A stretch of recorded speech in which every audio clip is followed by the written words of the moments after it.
എല്ലാവർക്കും സ്നേഹം നിറഞ്ഞ ക്രിസ്തുമസ് ആശംസകൾ.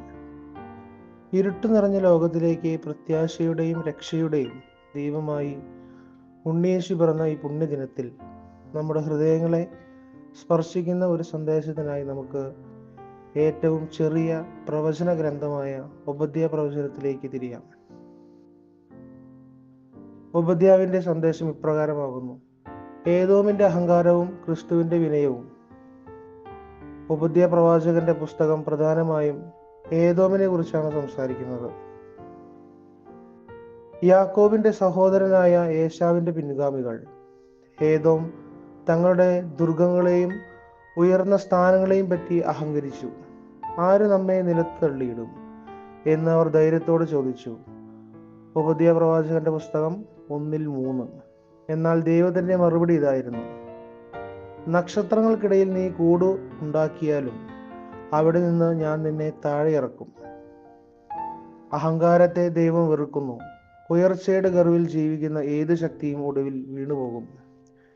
ഇവിടെയാണ് നമ്മുടെ ക്രിസ്തുമസ് സന്ദേശത്തിന്റെ കാതലായ ഭാഗം. ലോകത്തിന്റെ അഹങ്കാരത്തെ തകർക്കുവാൻ വേണ്ടി ദൈവപുത്രൻ അതിവിനയത്തോടെ മനുഷ്യനായി അവതരിച്ചു. അവന്റെ സിംഹാസനം സ്വർഗത്തിലായിരുന്നിട്ടും, അവനെ അരമന ഉയർന്ന ദുർഗത്തിലായിരുന്നിട്ടും, താഴ്വയുടെ പര്യായമായ ബെത്ലഹേമിലെ പുൽക്കൂട്ടിൽ അവൻ പിറന്നു. എളിമയുടെ വലിയ സന്ദേശമാണ് യേശു ക്രിസ്തു ഇതിലൂടെ നമുക്ക് തന്നത്. ക്രിസ്തുവിന്റെ ജനനം അഹങ്കാരികളായ ഏദോമിനുള്ള ദൈവത്തിന്റെ മറുപടിയാണ്. രക്ഷകനും സിയോൻ മലയും. ഉപദ്യ പ്രവചനത്തിന്റെ ഏറ്റവും മനോഹരമായ ഭാഗം അതിന്റെ അവസാനമാണ്. കഷ്ടപ്പാടുകൾക്കും ശിക്ഷാവിധികൾക്കും ശേഷം പ്രവാചകൻ പ്രത്യാശയുടെ ചിത്രം നൽകുന്നു. അതിപ്രകാരമാണ്: സിയോൻ മലയിൽ രക്ഷകന്മാർ ഉണ്ടാകും. ഉപദ്യ പ്രവാചകന്റെ പുസ്തകം 1:21. എന്താണ് ഈ രക്ഷകന്മാർ?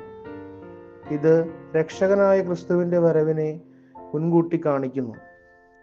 ഈ രക്ഷകൻ വന്നത് വിനയത്തോടെയാണ്. അവന്റെ ജനനം മുതൽ അവന്റെ ശുശ്രൂഷ വരെ താഴ്മയുടെ ഉദാഹരണമായിരുന്നു. ഈ ക്രിസ്തുമസ് നമ്മെ പഠിപ്പിക്കുന്നത് എന്താണ്?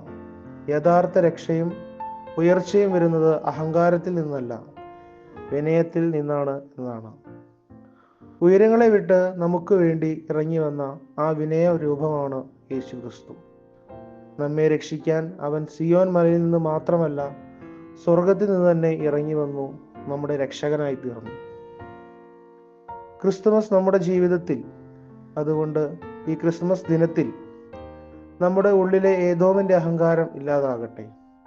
നമുക്ക് താഴ്മയുടെ നാഥനെ, നമ്മുടെ നാഥനായ യേശു ക്രിസ്തുവിനെ ഹൃദയങ്ങളിൽ സ്വീകരിക്കാം. അവന്റെ തിരുപിറവി നമ്മുടെ ഓരോരുത്തരുടെയും മനസ്സിൽ ആയിരിക്കുന്നതിനെ നമുക്ക് ഒരുങ്ങാം.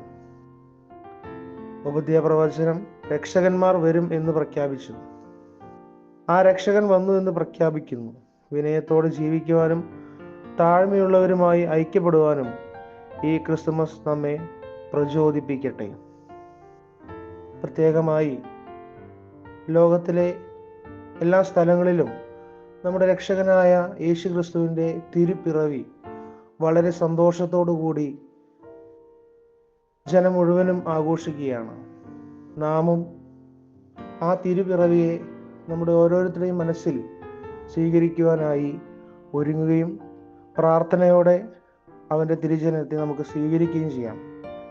എല്ലാവർക്കും വീണ്ടും വീണ്ടും സ്നേഹം നിറഞ്ഞ ക്രിസ്തുമസ് ആശംസകൾ നേർന്നുകൊണ്ട് നിർത്തുന്നു. ദൈവം നമ്മെ എല്ലാവരെയും അനുഗ്രഹിക്കട്ടെ.